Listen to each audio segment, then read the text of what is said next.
Mulberry చెట్టుకి ఎప్పటికప్పుడు tuning చేస్తూ ఉండాలి. ట్యూనింగ్ చేయకపోతే చెట్టు ఎంత పెరిగినా కాయలు కాయవండి.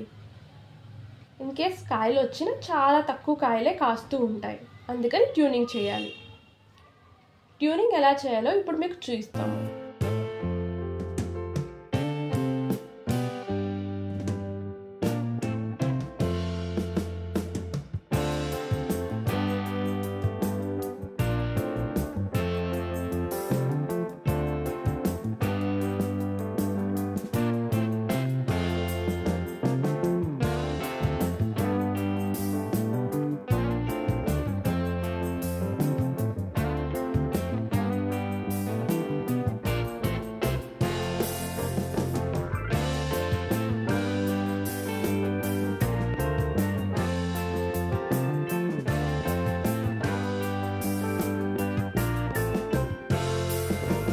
మల్బరీ చెట్టు కటింగ్ చేసేసిన తర్వాత వాటికి మండలు మొత్తం అన్నీ కట్ చేసేసి ఆకులన్నీ కూడా తీసేసేయాలి.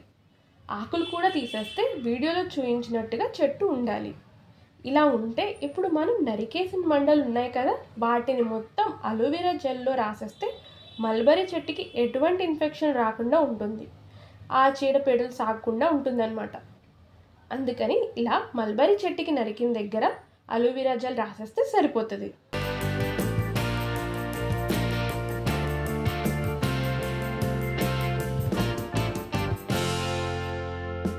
ఇప్పుడు మనం నరికిన మండల్ని పాడేయక్కర్లేదండి. వాటిని మనం కావాలి అనుకుంటే మళ్ళీ చెట్ల కింద వాటిని పాతి పెట్టుకోవచ్చు.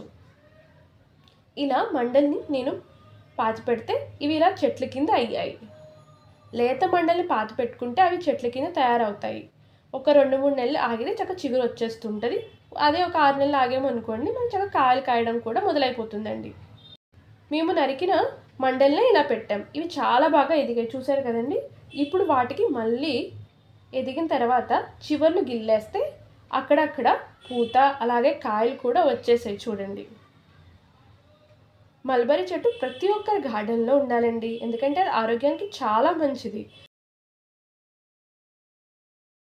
మీరు ఎవరైనా మల్బరీ ఆరోగ్యానికి ఎంత మంచిదో తెలుసుకోవాలి అంటే కింద నేను మంతిన సత్యనారాయణ గారి వీడియోని డిస్క్రిప్షన్లో ఇచ్చాను.